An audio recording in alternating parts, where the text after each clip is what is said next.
9월 첫째 주 다나와 알전 뉴스입니다. 작고 단순한 기존 노트북의 축소판이라고만 생각했던 넷북이 출시 1년 만에 노트북 시장에 강자로 올라서고 있습니다. 웬만한 노트북 PC 업체라면 너도 나도 뛰어들고 있는 넷북 시장. 하반기로 들어선 요즘 어떻게 변화하고 있을까요? 넷북의 작은 화면과 낮은 해상도는 인터넷 서핑과 오피스 작업에 불편함을 줘 구입을 고려하는 이용자들에겐 항상 고민거리였습니다. 그러나 최근 11인치 넷북들이 고해상도의 와이드 화면을 채택하고 1kg대의 무게와 기존 배터리 성능은 그대로 유지하고 있어 이러한 문제들은 조금씩 해결되고 있습니다. 넷북이 1년 새 이렇게 도약한 것은 웬만한 인터넷과 문서 작업은 편리하게 수행할 수 있는 데다 값도 싸고 무엇보다도 배터리 용량이 5시간을 넘기는 것 때문입니다. 같은 CPU와 메인보드 칩셋 환경에서도 똑같은 6셀 배터리로 7, 8시간을 넘어 11시간 이상 작동하기도 하고 최근엔 9셀 배터리 제품까지 등장하고 있습니다. 이 밖에도 귀엽기만 하던 디자인에서 벗어나 비즈니스맨들을 위한 세련된 외형의 제품 출시가 늘어나고 있고 무게도 1.2에서 1.3kg 내외에서 최근엔 1에서 1.1kg 수준으로 줄어들고 두께도 점점 얇아지고 있는 추세입니다. 하지만 이러한 장점에도 불구하고 동영상 인코딩이나 온라인 게임 등 다소 무거운 작업엔 힘을 쓰지 못합니다. 최근 엔비디아는 아이온 플랫폼을 공개하면서 아톰의 2가지 메인보드 칩셋과 그래픽 프로세서를 하나의 칩으로 통합했습니다. 아직은 넷톱에 많이 쓰이지만 일부 제조사들이 아이온 넷북을 발표하고 GPU를 이용한 게임과 동영상 가속 성능을 선보이고 있습니다. 인텔뿐 아니라 AMD도 최근 울트라신 플랫폼으로 넷북 시장 진출을 예고하고 있습니다. 해외 시장에서는 6시간 이상 작동하는 에슬론 네오 프로세서를 내놓기도 했는데요. 넷북 플랫폼에도 차차 열띤 경쟁이 시작될 것으로 예상됩니다. 이어서 한 주간의 주요 소식입니다. 정부가 5년 이내에 우리 휴대폰을 세계 시장 점유율 1위로 끌어올리고 반도체와 디스플레이의 세계적 공급 기지로 만든다는 계획 등을 담은 IT코리아 미래 전략을 발표했습니다. 국내 생산 1조 원을 넘어서는 10개의 새로운 산업을 만들고 이를 위해 총 189조 원을 투자할 계획입니다. 4분기 연속 마이너스 성장을 기록해온 국내 PC 시장이 1년 만에 첫 회복세를 보였습니다. 지난 2분기 국내 PC 시장은 107만여 대 규모로 지난해 같은 기간에 비해 약 3만 8천여 대 성장했다고 시장조사업체 IDC는 밝혔습니다. MS가 윈도우 라이브 메신저를 최신 버전으로 업데이트하지 않을 경우 이용자들이 로그인할 수 없도록 하는 강제 업데이트 계획을 세운 것으로 알려졌습니다. 9버전 메신저에 아직 남아있는 치명적인 오류 때문으로 오는 15일까지 업데이트하지 않으면 로그인이 차단되게 됩니다. 지난달 반도체 수출 규모가 29억 달러에 육박하며 우리나라 10대 수출 주력 품목 중 최대 규모를 기록했습니다. 반도체는 최근 수출이 급격히 줄면서 2년간 침체기를 걸어왔고 IT 품목 중에서도 거의 1년 만에 1위 자리를 되찾았습니다. 최근 메모리 오브 등의 제목에 메모리다 라라는 첨부 파일이 포함된 스팸 메일이 유포되고 있는 가운데 이는 지난 7월 7일 디도스 공격 전후로 약 일주일간 집중 유포됐던 메일인 것으로 알려졌습니다.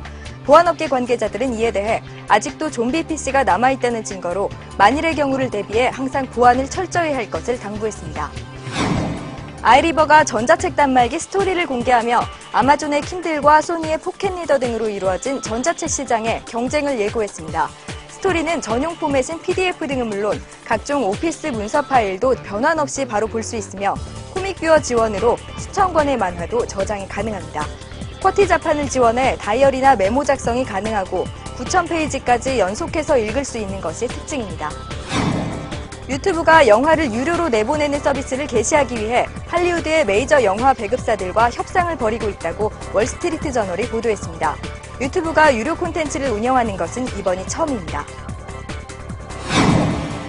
캐논은 1일 EFS 포맷 하이엔드 모델인 EOS 7D를 발표했습니다. 1900만 화소급 시모스 센서를 탑재했고 초당 8장의 고속 연속 촬영 속도를 보여줍니다. AF 시스템이 강화돼 19점의 크로스 센서로 이루어졌으며 ISO 12800까지의 확장 감도를 지원합니다. 풀 HD 동영상 기능을 채용했고 오는 9월 말 국내 출시됩니다. 마이크로소프트가 스마트폰 운영체제 윈도우 모바일을 오는 10월 6일 선보입니다. 윈도우 모바일 6.5는 경쟁자인 블랙베리와 아이폰 OS를 겨냥해 터치스크린 기기에 최적화했으며 모바일 인터넷의 성장을 염두에 둬 웹브라우저인 인터넷 익스플로러 버전을 업데이트했습니다. 온라인 게임의 아이템 구매를 1인당 월 30만 원으로 제한하던 관행이 성인에 한해 폐지될 것으로 보여 게임업계의 수익 구조에도 큰 변화가 예상됩니다. 법으로는 규정되지 않았지만 지난 6년간 관행화된 규제로 이어져 왔으며 아직 검토 중이지만 폐지 가능성이 높은 것으로 알려졌습니다. 작은 피해도 미리미리 방지하기 위해 기획된 통신 서비스 피해 방지 시리즈 마지막 시간입니다. 오늘은 가입 시 피해와 예방법에 대해 알아보겠습니다. 이동전화나 초고속 인터넷 등 통신 서비스 가입 단계에서 발생하는 피해, 주변에서 많이 벌어지곤 합니다. 이와 관련된 피해 유형에는 어떤 것들이 있을까요? 사업자가 이용자 본인 확인을 소홀히 해 명의 도용을 막지 못하는 경우와 의무 약정기관과 요금제 등 주요 사항을 고지하지 않거나 제대로 설명하지 못해 일어나는 피해가 있고 단말기 대금 대납 등 계약 시 약속한 사항을 지키지 않는 경우가 있습니다. 그리고 초고속 인터넷 등의 개통 날짜 지연으로 피해를 입거나 허위나 과장 광고 등 이용자를 오인하게 하여 발생하는 피해 사례가 있고 미성년자가 가입할 때 법정 대리인 확인을 제대로 하지 않아 발생하는 피해도 있습니다. 이렇게 다양한 가입 관련 피해, 사전에 예방하기 위해 알아두어야 할 것도 참 많습니다. 가입 계약, 특히 개별 약정은 반드시 서면으로 하고 가입 서류는 가입자가 사실대로 작성하고 계약서를 반드시 보관합니다. 대리점이나 판매점의 이면 계약 시 증빙 자료가 있어야 통신사의 귀책 사유를 인정할 수 있습니다. 장기 약정 계약을 할 경우 중도 해지 관련 위약금 등 이용 약관을 꼼꼼히 확인합니다. 공짜폰이나 대폭 할인 조건으로 가입하는 경우 의무 약정 기간이나 의무 부가 서비스가 있는지 알아봅니다.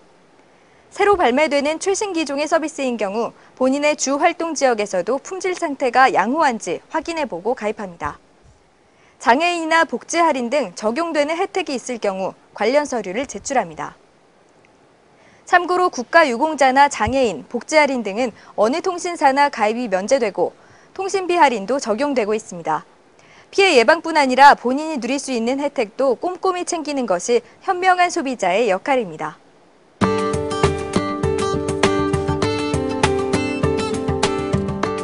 소니는 35mm 풀프레임 DSLR 카메라 알파 850을 선보였습니다. 2460만 화소 엑스모어 시모스 센서를 탑재했으며 3:2와 16:9 촬영이 가능하고 최대 해상도는 6048에 4032입니다. 디지털 전용 DT 렌즈로도 사용이 가능합니다. 알파 900과 주요 성능은 비슷하면서 단가를 낮춘 모델로 9월 8일부터 정식 판매됩니다. AMD는 평균 소모 전력 40W의 저전력 시스코어, AMD 옵테론 22 프로세서를 출시했습니다. 기존 쿼드코어 AMD 옵테론보다 31%가량 높은 성능을 제공하며 AMD 가상화 기술과 전력 관리 기술을 제공합니다. 알파스캔은 기존의 판무 P2400 HDT에 스와로브스키 크리스탈을 장식한 명품 LCD 모니터를 발표했습니다. 16:9 화면의 독점 명암비는 15,000:1, 응답 속도는 5ms입니다. 4:3 비율로의 화면 변환도 원터치로 가능합니다. 이어서 지난 한 달 동안의 다나와 검색 동향을 알아보는 순서입니다.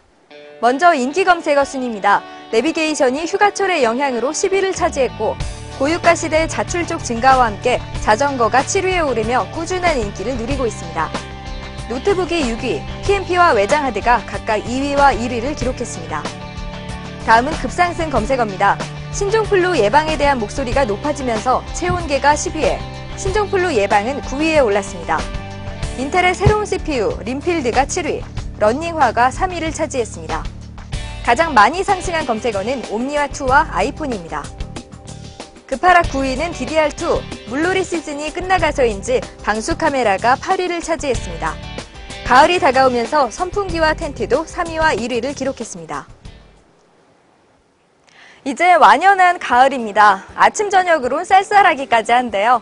이럴 때 건강관리에 더욱 유의하시길 바라며 이번 주 알짜 뉴스는 여기서 마치겠습니다.